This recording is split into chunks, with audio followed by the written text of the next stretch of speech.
So as we draw near to the end of this course, I want to do one more topic that really helps transition into a course you may potentially take later, which is differential equations, but then also work on a very interesting problem from physics that uses a lot of information that we have developed in this course. So it's kind of like you can think about it as a end of course project, if you will. But first of all, I want to do just a quick review of differential equations because we talked about them very briefly, but we really know enough now to give some of the preliminary definitions in differential equations. So recall that a differential equation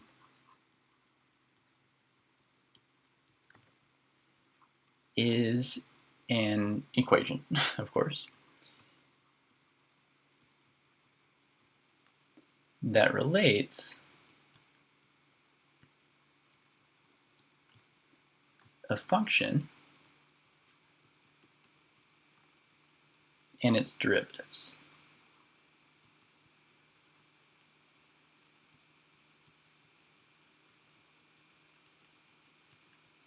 Now the highest derivative, by highest derivative I just mean like first derivative, second derivative, third derivative, so the highest derivative appearing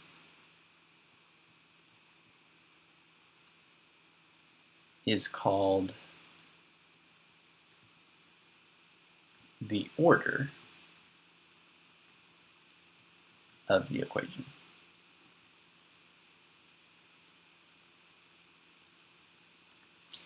Okay, so this is just some introductory terminology. We have a differential equation. In the broadest of terms, it's just an equation that relates a function to its derivatives. And then the highest derivative is called the order of the equation. And I want to make one other note that when I say differential equation here, I really mean ordinary. Okay, so maybe that doesn't mean anything to you right now, but if you take a course in multivariable calculus, you'll learn that when you have multivariable functions, you have to deal with what's called partial derivatives, because I have to make a choice actually about what the independent variable is. And so that gives rise to the idea of partial differential equations. But here when I say ordinary, I mean that I'm only thinking about functions of one independent variable. And when I say derivative, I mean the derivative with respect to that one independent variable, just like we've been doing for this whole course, okay? And then the highest derivative with respect to that one independent variable is what we're calling the order. Okay, so before we get ahead of ourselves, let's just look at some examples.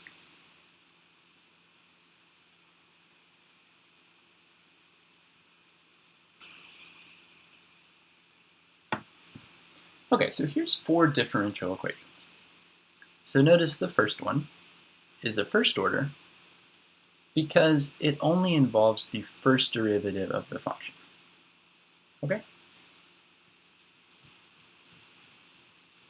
The second equation is also first order. Notice that I'm really kind of varying up notation, so this is kind of this differential dy dx notation, but it's still a differential equation because it relates y to the derivative of y, so dy dx, and it's first order because dy dx, that's just the first derivative. Then this third one is a second order. Now why is it second order? Because the highest derivative I see is the second derivative here. I also have a first derivative, and I also have kind of what you could think about as a zeroth derivative because I have the function itself, y. But this is a second order because the largest or the highest derivative is the second. And then this one is a third order because the highest derivative is third. I have a g triple prime of x equals the prime of x. So pretty straightforward, just an equation that relates functions and its derivatives, and then we have this idea of order. Now I claim that we've already encountered several differential equations. And up till now, the types of differential equations we've encountered are what's called first order. Okay, so you know what that means. Separable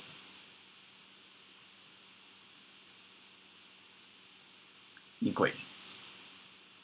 Okay, so we dealt with this, like I said, a lot in this course. Basically, this was just finding antiderivatives. So, a separable first-order equation can be written in this form. G of y, so some function of the dependent variable y, or of the function, times dy equals h of x dx. And now notice, to start with, we may start with something like dy dx equals some function of x and y. And so to say that this equation is separable means that I can write it in this form. And this is not always possible. Okay, so not all equations are separable. In fact, let's see if we can find one here.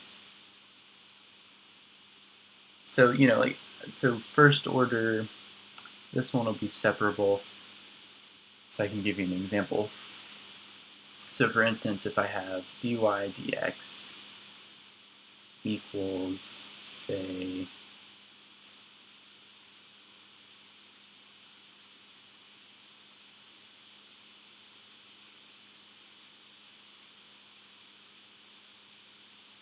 sine of x times y, or something like that. You see, I can't just put all the things that involve y on one side and all the things that involve x on the other, because sine of x times y is sort of stuck. But, if this was, so this is not separable.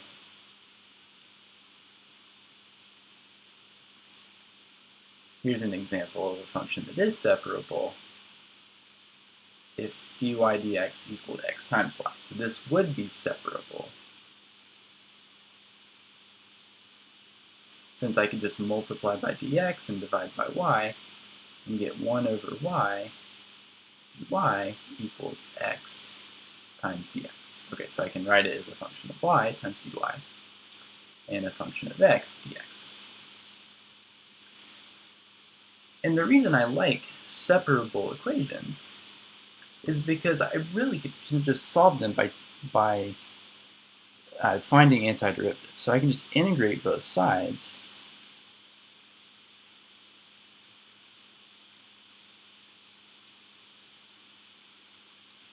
and then what I get is g of y equals h of x plus c, where obviously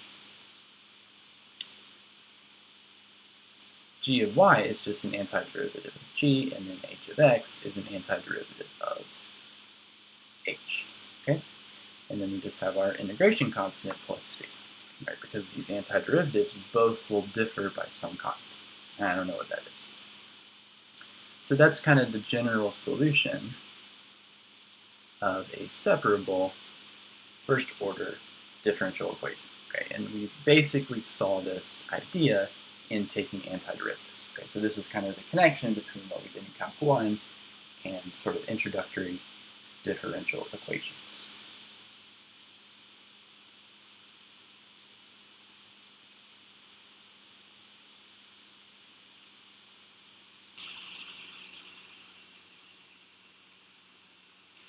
Okay, so like I just said, we end up with this plus c. So solving differential equations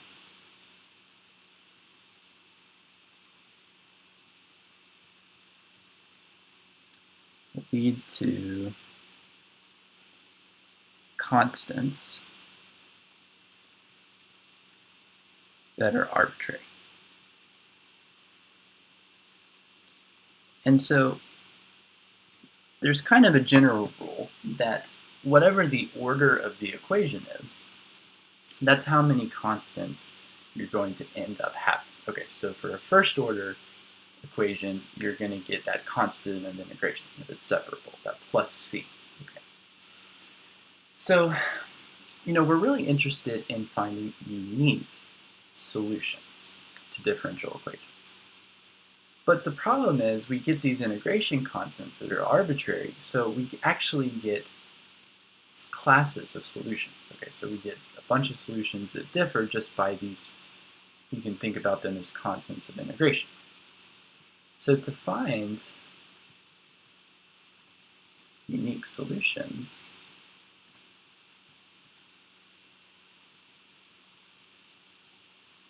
we need what's called initial data. So for instance, y of 0, y prime of 0, y double prime of 0, etc. And so, when we were finding antiderivatives, to get a unique antiderivative, we needed a point on the graph of the function. That's basically what we're doing here. So we just are given points on the graphs of these functions.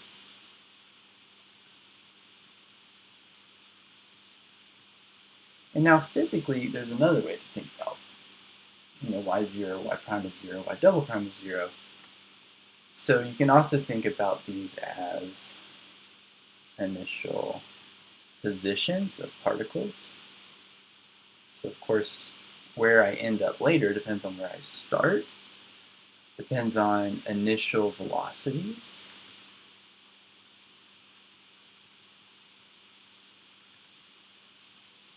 etc. Okay. So this initial data really can carry information about the system that the differential equation is describing.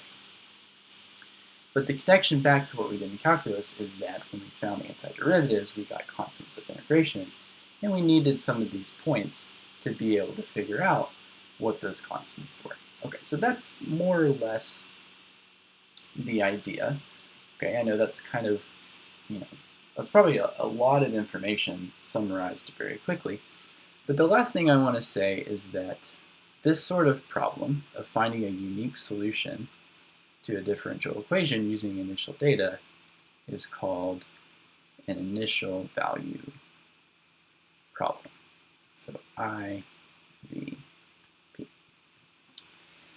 Okay, so that's maybe the first couple weeks of the differential equations class.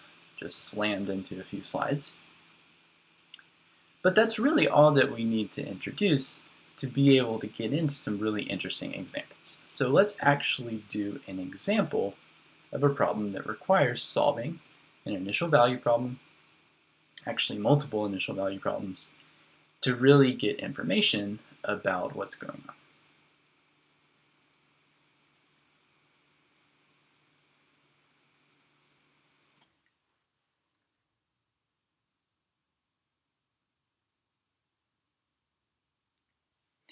Okay, so here's our example. It involves something from physics, so I'm going to just walk you through all of this. I'm actually going to not write out any of the details. I'm just going to show you kind of the step-by-step process of how you would solve this problem. So first of all, note that maybe you know this, maybe you don't, but Newton's second law for an object moving in 2 dimensions is given by these 2 differential equations. Okay, and now these are second order equations, okay, because now I guess I should say that in general they're not second order because the forces in a direction could depend on a higher derivative. But in simple cases, the forces in the x and y direction are just going to be fixed, or maybe they only depend on the velocity or something like that. So in the examples we're going to look at, these will be second order differential equations, okay? And then here m is the mass of the object, and so this is like mass. The second derivative of position is acceleration, so this is, sometimes you see this in the form f equals ma, I mean, what it really is net force is equal to ma.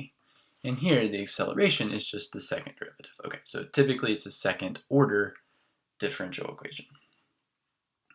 Okay, so under ideal conditions, and now this is going to be ignoring non-conservative forces such as drag. We'll actually consider drag in just a minute. Okay, but first of all, let's just do the ideal case. So assuming that there's no drag force, this of course is not realistic. When a ball is thrown, the net force, so the right-hand side of this differential equation, is 0. So that's really nice. And then the net force in the y, or vertical direction, is minus mg. And now that's just gravity. Okay, so that means that in the vertical direction, there's always a force pushing me down. So here we have minus mg.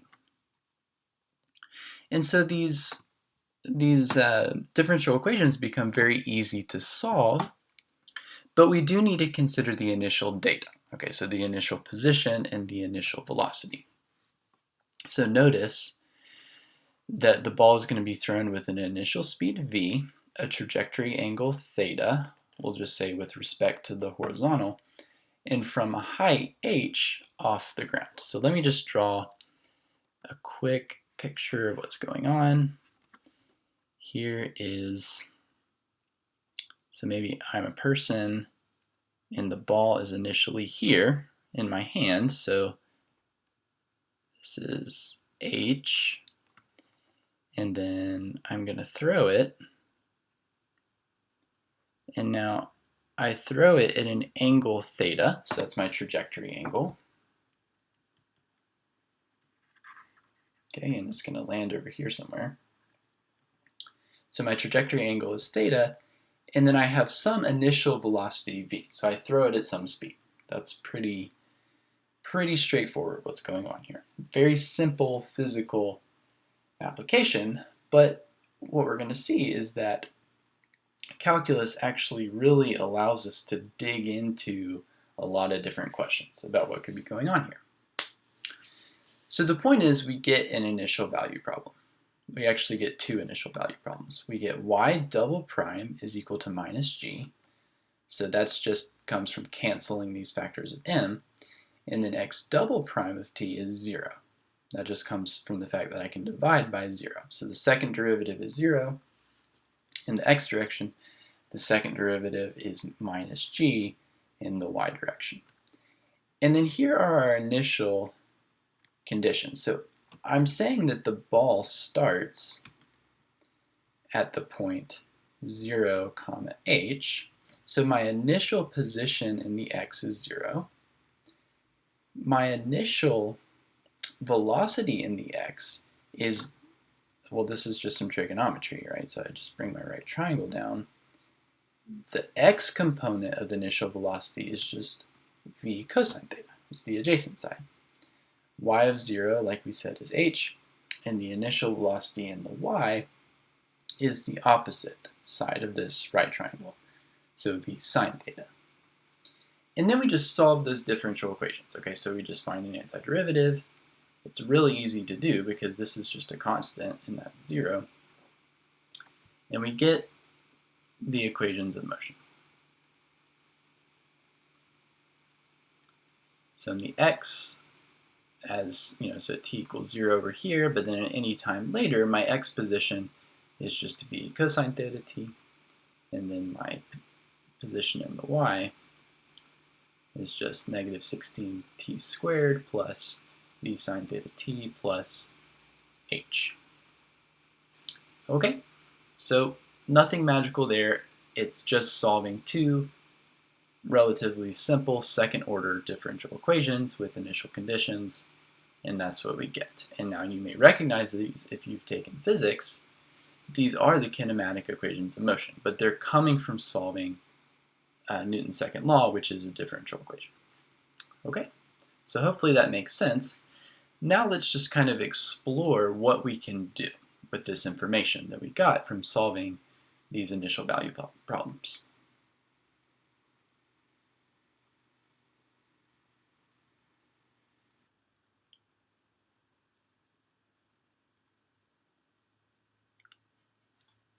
Okay, so the first thing we want to do is just determine the range.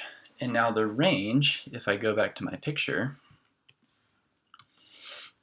is nothing more than the horizontal distance that the ball travels, right, again. So we have the equations of motion given an initial velocity, a height off the ground, and a trajectory angle. And so this distance here is what we call the range. Okay, so we can actually find when this range occurs. Okay, so that's, of course, when y is equal to 0. So we just set y equal to 0 and we get this.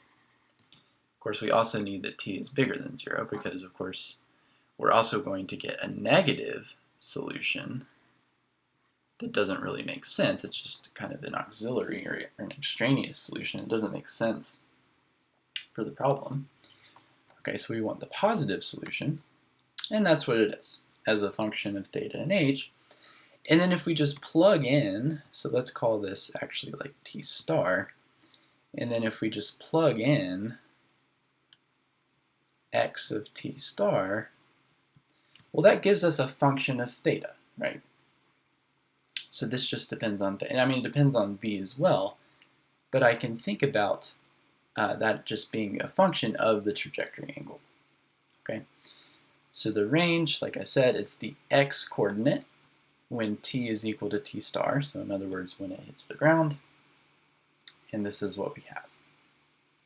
And so if you try to do this by hand, I'm going to tell you, I used a computer to solve these equations and to do these calculations.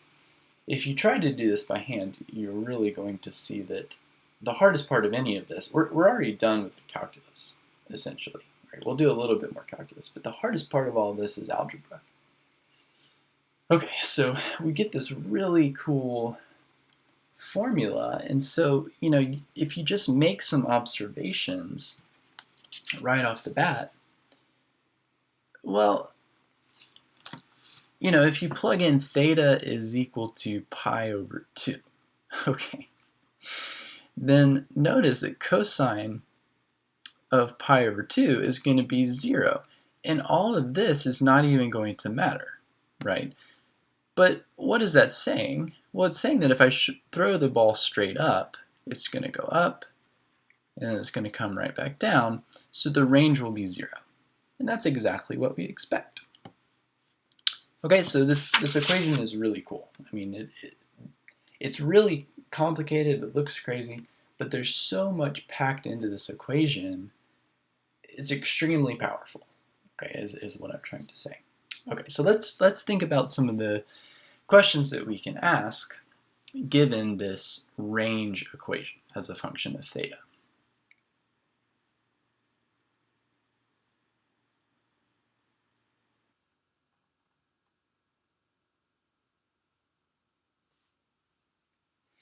Okay, so recall that we have this crazy expression for the range as a function of theta.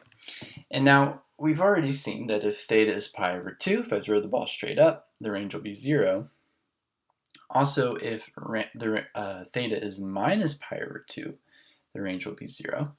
And so actually, as a simple application of the extreme value theorem, we know that there is an angle that will maximize the range, right? And this is extremely useful. You know, I have a ball, and I'm trying to see how far I can throw it. I know the hardest I can throw it is v, maybe 100 miles per hour. I'm not really worried about that.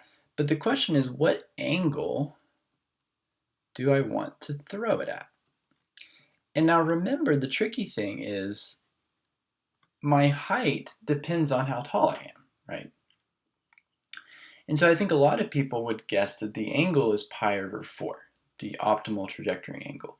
But that actually depends on how tall you are, or it depends on how far or how high you are above where the ball is going to land. So how do we find the trajectory angle, okay, that maximizes the range, this time as a function of my height, or how far I am above the ground where I throw the ball and where the ball is going to land.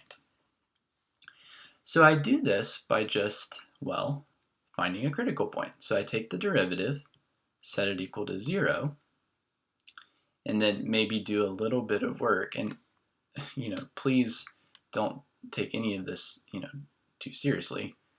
This is just algebra, okay? I don't want you to think like, oh my gosh, how would you even do this? Well, it's not that important. I mean, this is a good bit of algebra. And in fact, I would be extremely impressed if you could do this, because I used a computer. So the advantage of computers is that they can do these, extremely tedious and just really non-enlightening computations for you, okay? But, the calculus tells you what to do at least. You set the derivative equal to 0, so you find the critical point. And we can actually see from the context that there should only be one critical point. And that angle is here. So notice that the angle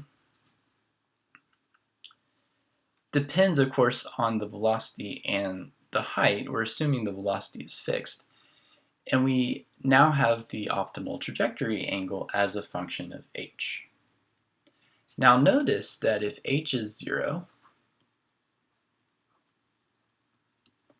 so I just plug in 0 for h, I get, okay, so square root of v squared over square root of v squared, so arc cosine of square root of 1/2, that's pi over 4. So what that means is if I throw the ball from the ground and I want the optimal trajectory angle, it will be pi over 4. But it's not going to be pi over 4 if I throw the ball from a height significantly above where the ball is going to land. Okay, so that's kind of an interesting side note about this problem, is that there are definitely more factors here than you may think, right? It really depends on things like height and velocity. And notice that we're not even considering drag force yet. Okay, so we're going to consider drag force, and that's going to throw even more into the mix. But, let's just take it step by step. Okay, so here's the optimal trajectory angle.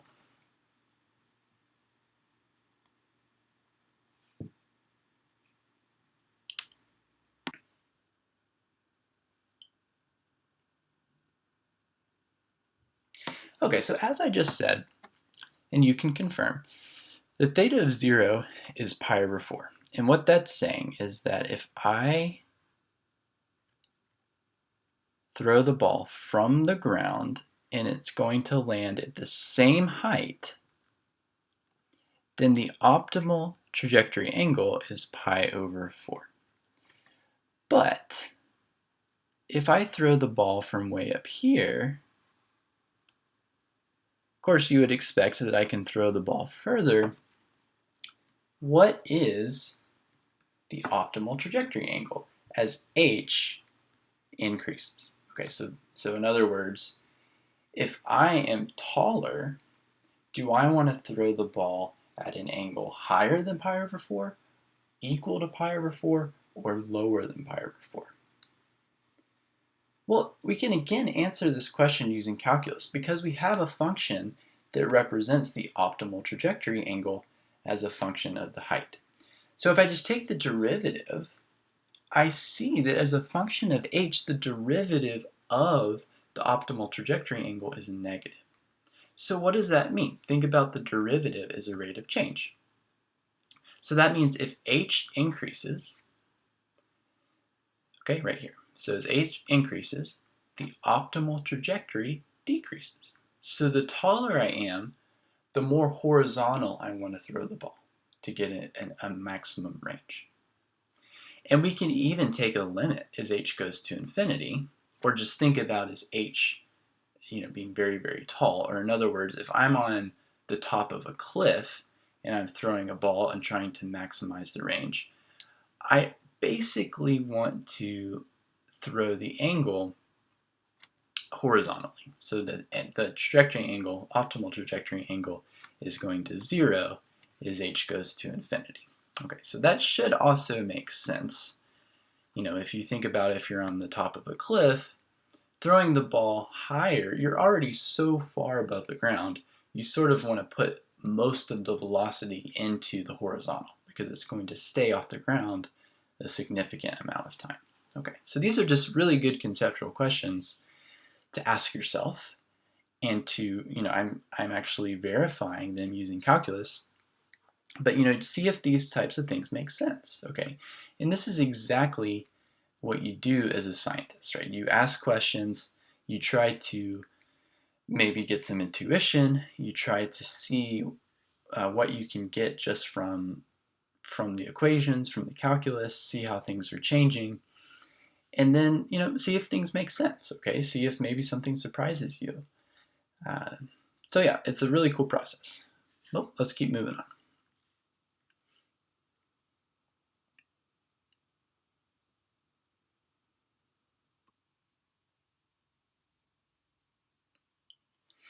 Okay, so we're going to go all the way back to the equations of motion. So if you need to rewind a little bit and grab them, that's fine. So going back, we want to determine the maximum height, so the highest point the ball reaches, as a function of theta. And then, of course, we want to think about the angle that maximizes this height. And this question, I think, is a little bit simpler. So the maximum height, I think we've seen this before, occurs when the velocity in the y direction is 0. That's because the velocity is positive, we're assuming to begin with, and then in order for the ball to start falling back down, the velocity needs to reach 0 and then become negative. Okay, so when it reaches 0, the ball is at its maximum height. And that's really easy to see that that happens when t is v sine theta over 32. And so the maximum height is given by this equation, okay? So then it's just a matter of finding, okay, we can kind of cut off this interval or this domain of this function for theta between, say, 0 and pi. So it's a continuous function on a closed interval. It has an absolute maximum. It's going to occur at a critical point. It's going to occur at the only critical point. And so we see pretty quickly, I mean, I say immediately, that, well, the maximum occurs when theta is pi over 2. Okay, and this should be no surprise at all, that if I want to maximize the height, then I want to throw the ball straight up. Okay, that's pretty silly, but I mean, it is important that, you know, you be able to do that from just the equations, just the calculus. Okay, you should verify what your intuition is telling you. Okay, things that are obviously true, you should be able to verify. Okay, so the maximum height occurs when theta is pi over 2. But you see that, you know, even if I change the angle, I can see the maximum height. So maybe somehow I want to balance the maximum height and the maximum range. So that would be another interesting question. Maybe I want to, instead of just maximize the height or maximize the range, maybe I want to maximize the sum of the height and the range, the maximum height and the range. So you can do things like that in certain situations. You know, this is, you know, the example that comes to mind is in American football when you are punting, okay? So you definitely want the ball to go very far. So you want your range to be very, very long, but you don't want to make the range so long at the expense of what's called out-kicking your coverage. So you want your teammates to be able to run down and make a tackle about the time the ball is being caught. So if you kick the ball too far, actually it's not a good thing because then the player that catches the ball has time to kind of see everybody running at him. What you really want is you want the ball to go as far as possible and also let the ball go high enough so that your teammates are there to make the tackle. Okay, so that's just, you know, one of the situations you can think of where you're trying to, I'm not going to say maximize or minimize, but optimize h of theta and r of theta. So this is kind of a, you could spend, a whole class, writing out different situations of how can you, what are the best ways to kind of optimize this h and r. Maybe you want to use like an arithmetic mean, a geometric mean, I don't know. But I mean, there's all different types of things you can do.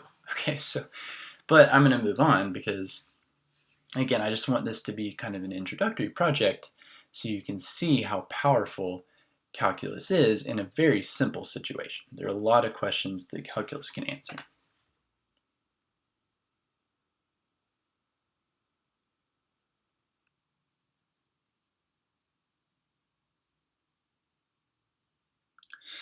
Okay, so there's a very simple way to determine how high a ball will go when it's thrown straight up. And so what we do in this case is we just set theta to be pi over 2, because we know that's going to be how the maximum height occurs, and then actually solve for h as a function of t, the time it will take the ball to hit the ground.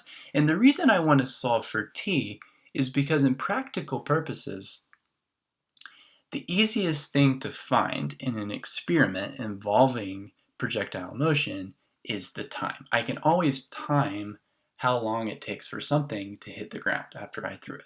Or if I drop something, how far it takes to hit the ground. So what we do is, again, just more algebra. You see the steps here. You just solve for h as a function of velocity, and then we want to solve for v of t using y of t equals 0, so when it hits the ground again. And we get this equation. So this is the maximum height only based on how long the ball is in the air.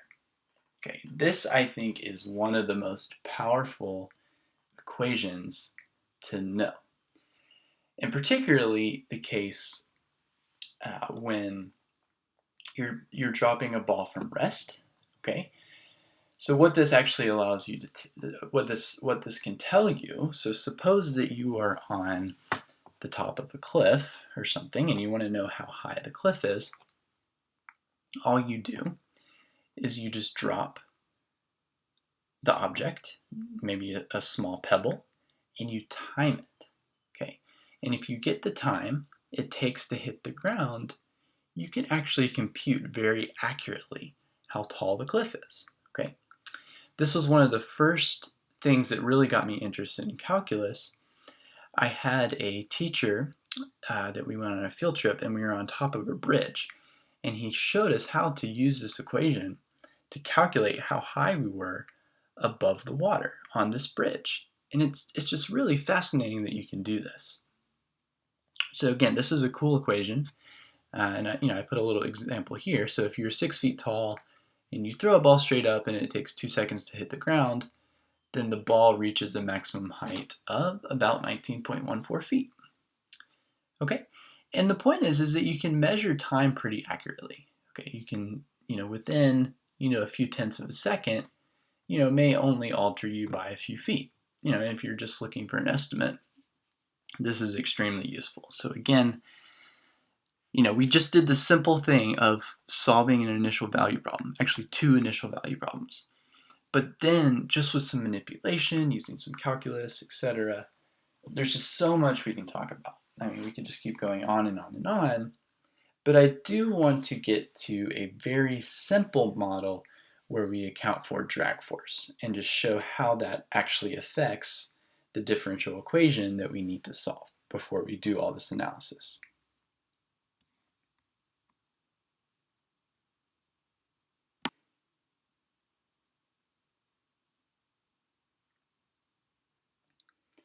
Okay, so don't get overwhelmed. I mean, this is a paragraph. I'm just going to summarize it for you.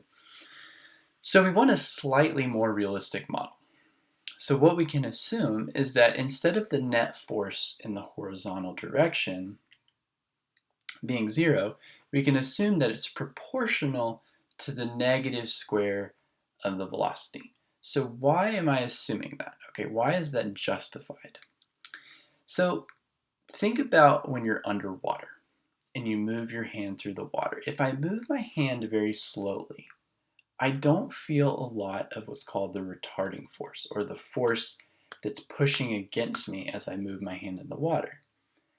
But the faster I try to move my hand in the water, the stronger the retarding force is. Okay, so the more pushback I get from the water. So that being said, there's sort of kind of this square law that you use in these situations when it comes to the area. Okay, so my hand has a specific area. Anyways, so what we do is we just assume that, it's pretty good to assume that the net force in the x direction is proportional to the negative square of the velocity. So just take my word for it if you didn't follow my explanation. So the proportionality constant then is this number c, which is called the drag coefficient. And now the drag coefficient is going to depend on a lot of things. Okay, it's going to depend on the shape, so how aerodynamic the ball is. So is it a beach ball, that's not very aerodynamic? Or is it, a dart that's very aerodynamic? And then it's going to also depend on properties of the air that you are throwing in. So maybe wind speed or humidity. Okay. And then, we could also make a similar assumption in the vertical direction, but for simplicity, we're just going to consider horizontal drag. And the reason is probably because in this situation, we're trying to maximize range. And so most of the velocity we're assuming is going to be in the x direction anyway. So the y drag is going to not play as big of a role. Okay, so we're just making one step into a more realistic model. So I'm going to skip all the steps. You just solve for the new equations of motion. Here you still have a second order separable differential equation that you can solve. You just do it, okay? You solve this initial value problem, and of course y of t is going to be the same, but x of t becomes this, all right? V cosine theta over k times natural log of 1 plus kt. And here k is cv cosine theta over m. So k really depends on the velocity, it depends on the trajectory angle, it depends on the mass of the object, and it depends on the drag coefficient. Okay, so all I really want to get out of this is to show you that, just by making, there's some assumptions. You have to, of course, justify your assumptions, say why they're reasonable, and maybe say what their limitations are. You can start studying this situation in more detail. And so what I want to do is actually just show you a graph. Okay, so a few sample trajectories are shown. I just did h is 0. The initial velocity is 100 feet per second. And then I just used various values of c and theta. Okay, so let's see what some of these trajectories look like and try to understand, at least on an initial snapshot, how things like the optimal trajectory angle change when you have to account for drag force. Okay, so as I said, this is a graph of various trajectory angles with drag coefficients. Okay, so in the blue kind of gradient, we have theta is equal to 45 degrees. And you see that when c is 0, that's this skinny blue line, that's going to be the longest range. And that makes sense because, well, when there's no drag force, we already said, if I throw the ball from the ground, the optimal trajectory angle will be pi over 4, or 45 degrees. Okay. And you see that if I introduce some drag and throw the ball at that same trajectory angle, so here c is equal to 0.2, that might mean, a less aerodynamic ball, or maybe I'm throwing into the wind. I land here, and then, an even stronger force, I'll land here. And what you see is that for these same values of c equals 0, 0.2, 0.4, if I switch to 40 degrees, now for the optimal case, so c equals 0, or the ideal case, of course, the ball is not going to go as far. But when there's drag, I actually see that 40 degrees, the ball goes further than 45 degrees. Okay, so what that tells me is that the optimal trajectory angle is getting smaller when I have a stronger drag force, or there's a couple ways you can think about that. If I have a less aerodynamic ball, a more viscous or dense fluid, or if I'm throwing into the wind. So any of those things can play a big role, and that's what we're seeing here. Okay. You can also think about negative values of c. Now, I didn't do that here, but that's actually really interesting because you may say, well, why would I think about negative values of c? Well, this last case, if I'm throwing into the wind, there's definitely a drag force that's resisting the ball moving forward. But what if I throw into the wind? If I throw into the wind, then actually there's a drag force behind the ball pushing the ball forward. So that's sort of like a negative drag force, okay? And in that case, you can do the same analysis. I didn't do it here, but that's another interesting question you can ask. So hopefully that gives you a snapshot into what you can do with calculus. Like I said, this is an introductory to differential equations, but really the simplest concepts in differential equations just involve basic calculus, finding antiderivatives. So that's that. Well, this is the end of the course. I hope you enjoyed it. I hope you learned a lot. And good luck with the rest of your studies.